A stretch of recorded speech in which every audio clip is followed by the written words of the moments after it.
Rebonjour à tous.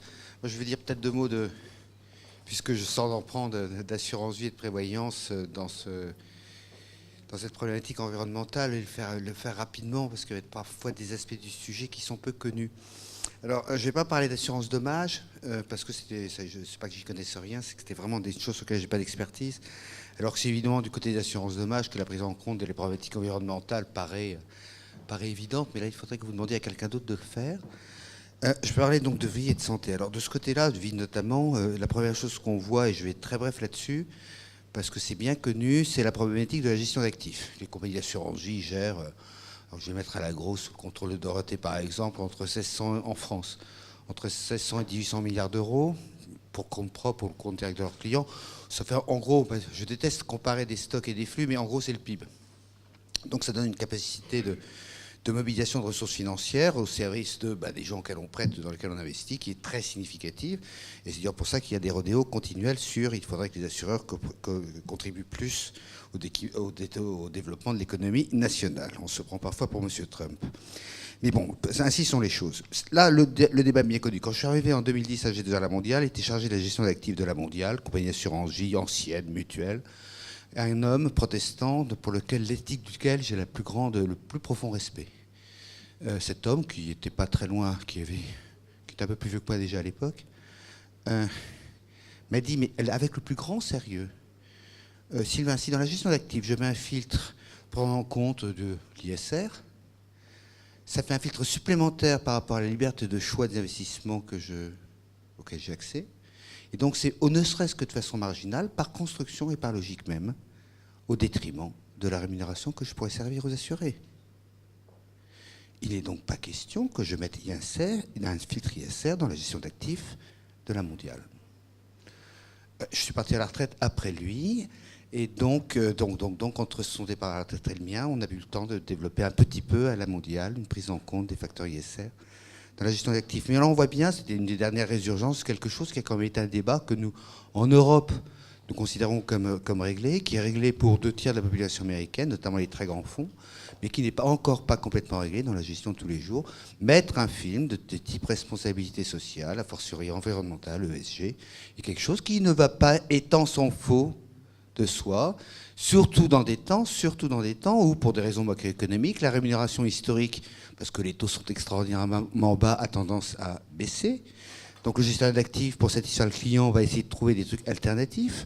Et dans chercher des trucs alternatifs qui payent un peu plus, de temps en temps, on oublie une règle de bienséance qui est de prendre en compte le critère environnemental. J'ai vu des dérapages à La Mondiale ou chez certains autres qui sont incontestables. Quelque chose qu'on a mis du temps à acclimater résiste mal à une tension logique ou une tension financière. Ça, c'est un des challenges immédiats pour la profession. Donc, de temps en temps, je me suis souvent comparé sur ce métier-là, expliquant que prendre des critères ESG dans la gestion d'actifs, c'était bien. Je me suis souvent pris très souvent de fois, notamment à la FFSA, pris pour un père blanc débarquant au Congo. Ça, c'est bon. Je voudrais vous parler peut-être très vite d'un aspect beaucoup moins connu, mais qui est bien, c'est tout ce qui est assurance collective, et je vais illustrer. Et là, on voit bien un peu en écho de ce dont on a parlé ce matin, la problématique est de passer de l'addition d'intuition, de sentiments ou d'affection individuelle à quelque chose de plus collectif.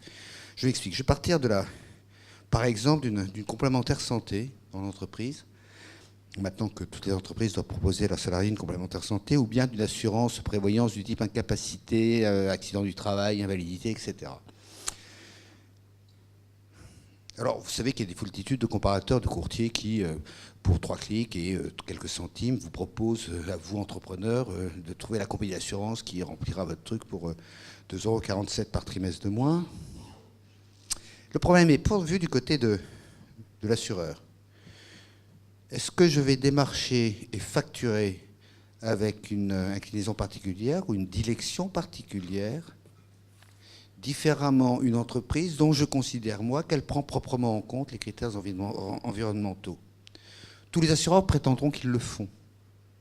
Ils le font peut-être pour des très grandes entreprises, c'est une négociation dans laquelle très vite, négociation financière, que très vite les pures considérations environnementales passent sous le tapis. On n'a même pas mémoire de ce qui est sous le tapis. On est sur des gros sous et on est sur des gros sous. On peut prétendre dans la doc qu'on en a tenu compte. On sait très bien que dans la réalité de la négociation, c'est faux. Ne parlons pas des toutes petites entreprises. Quand je vends une complémentaire santé à la PME de la banlieue d'Albi, sa gestion carbone est vraiment le cadet de mes soucis quand je suis le vendeur local d'AG2R La Mondiale et des mutuelles associées.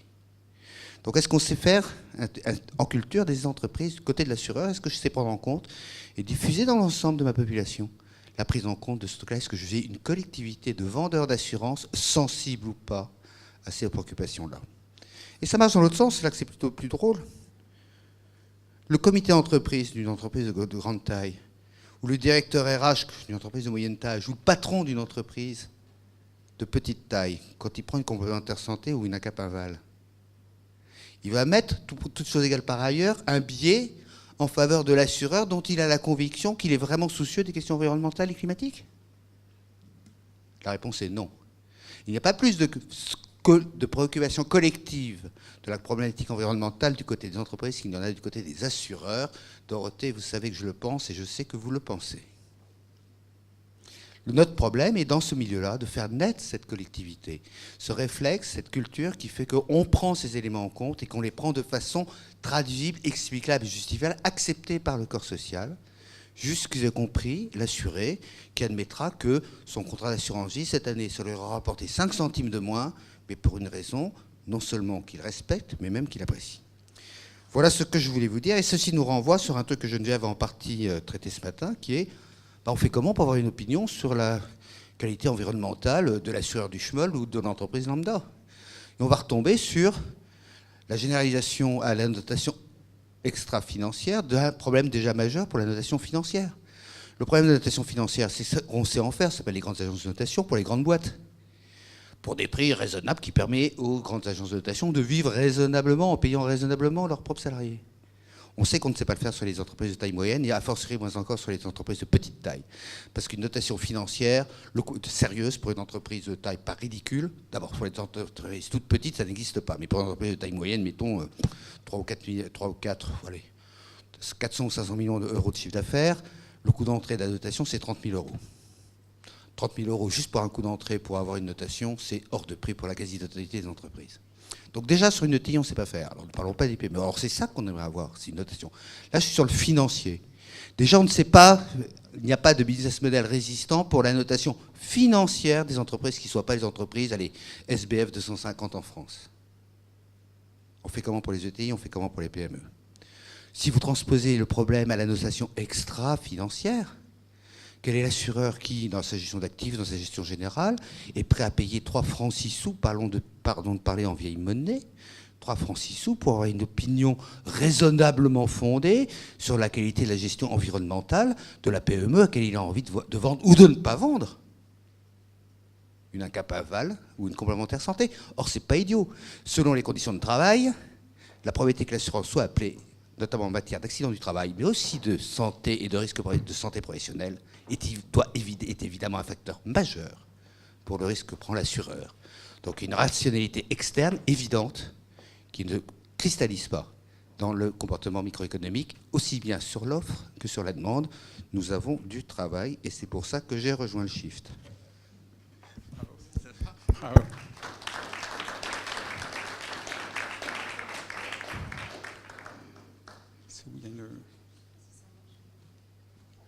Bon, bonjour à tous. J'espère que vous pouvez lire les graphiques. Là, c'est juste pour reprendre ce que disait Sylvain sur l'importance de l'assurance vie, dont je vais vous parler, les fameux 1600 milliards qu'il a évoqués, qui est l'essentiel du sujet qu'on veut traiter au Shift dans l'observatoire qu'on a créé pour suivre la mise en œuvre de la loi, puisque je rebondis sur ce qu'a dit Sylvain, on est dans un cadre de la loi, l'article 173 de la loi de transition, qui impose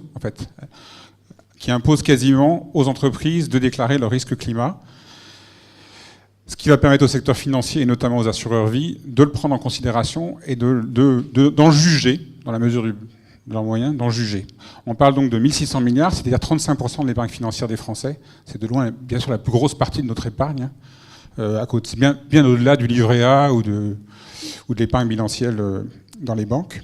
C'est le produit phare et c'est le... J'appuie sur quelque chose ou...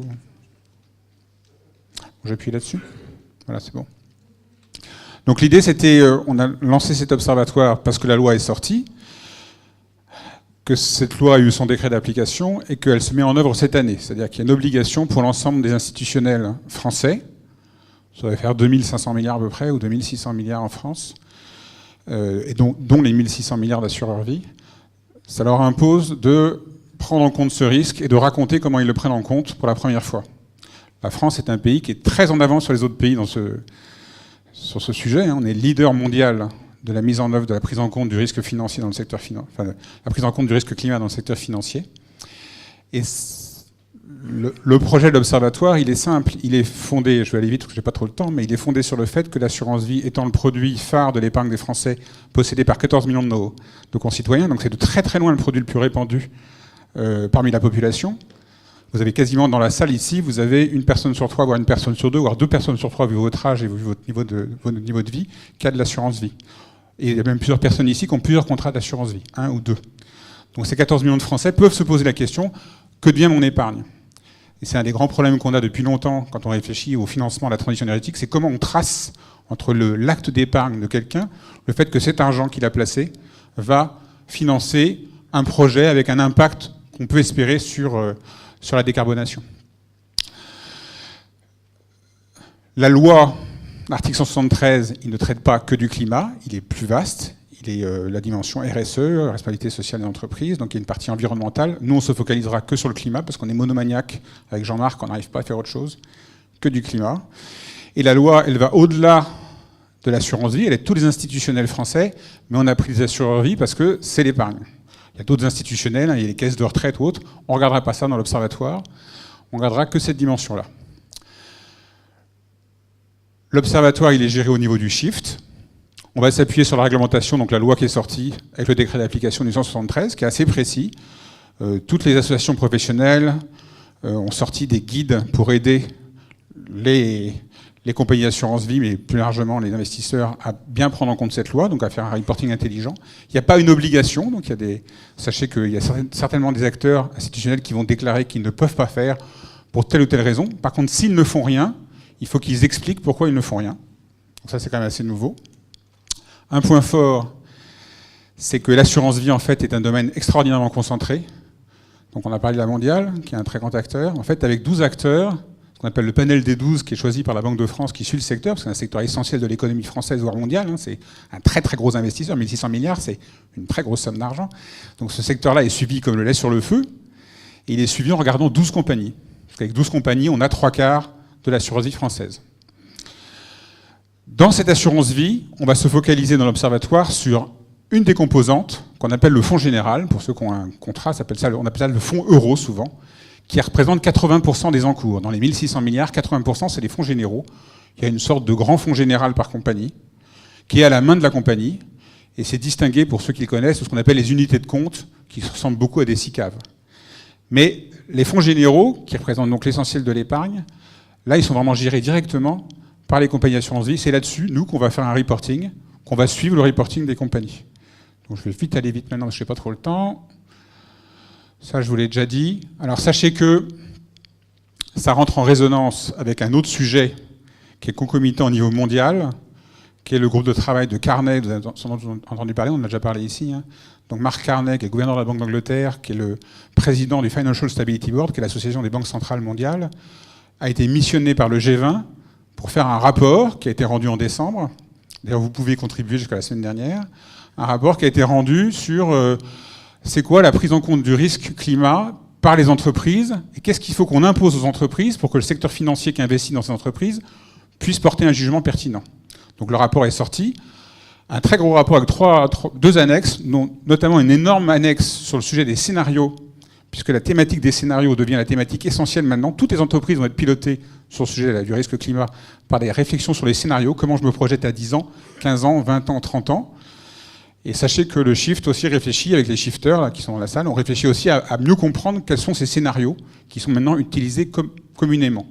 Dans le dernier rapport qui est sorti de Carney, l'organisme qui est mis très en avant pour les scénarios, c'est l'AIE, qui devient quasiment la référence absolue, et si c'est validé par le G20 en Allemagne cet été, ça veut dire qu'il y aura une référence absolue des scénarios climatiques dans le monde, ça sera l'AIE. Il y a d'autres scénarios qui ont été cités dans le rapport de Carney, mais globalement, celui qui est le plus crédible et qui va être reconnu, c'est le scénario de l'AIE qu'on regarde avec les shifters. Ça, j'ai déjà tous dit, voilà, hop. Ça, j'ai pas le temps. Donc, ce qu'on va regarder, nous, c'est l'obligation qu'ont toutes les compagnies à communiquer avant la fin du mois de juin. Donc, elles feront un reporting sur la gestion de leur risque climat, comment elles le traitent, c'est quoi les indicateurs. Et la grille qu'on va utiliser, ça sera à la fois la grille qui a été prévue par le législateur français, parce qu'à côté du décret, il y a une notice d'explication du Trésor qui explique comment utiliser le décret, mais on va regarder aussi ce qu'a sorti le groupe Carnet sur la bonne façon de faire un reporting. Donc il y a un travail qui a été fait, qui est mis sur le Shift. Si vous allez sur le site du Shift, sur le sujet observatoire, vous aurez déjà en français la traduction du document de Carnet qui explique comment les investisseurs institutionnels doivent prendre en compte leur risque climat sur ce qu'on appelle les 4 composantes qui sont la gouvernance de la société, la stratégie de la société, la gestion du risque de la société, enfin la compagnie d'assurance vie, et puis, dernier point, c'est la métrique, la mesure, les outils de mesure qui font référence à la mesure carbone, évidemment. Avec 2 risques qui sont clairement identifiés, que vous connaissez, qu'on a déjà cité plusieurs fois ici, avec prise en compte du risque physique et prise en compte du risque de transition. Donc le fait que la société, que l'ensemble de l'environnement économique va changer. J'ai rapidement dit, voilà, ça en a déjà parlé.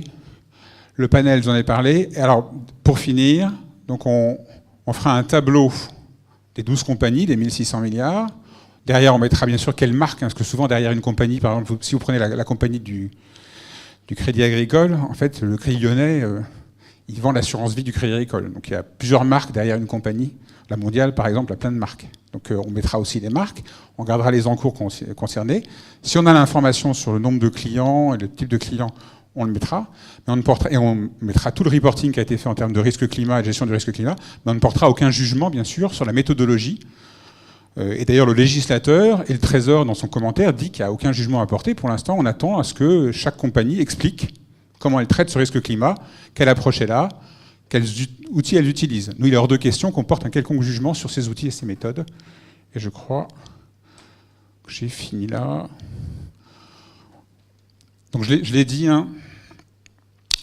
l'étape suivante, bien sûr pour la première fois, il faut être clair, on ne s'attend pas à des miracles pour le premier reporting, mais c'est une obligation annuelle, et l'observatoire, il est là pour durer.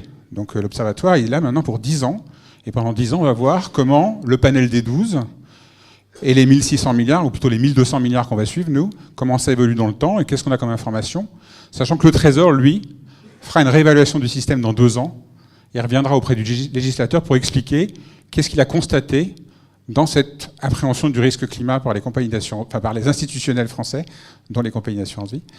Et est-ce qu'il faut modifier la loi si on considère qu'elle est effective ou non?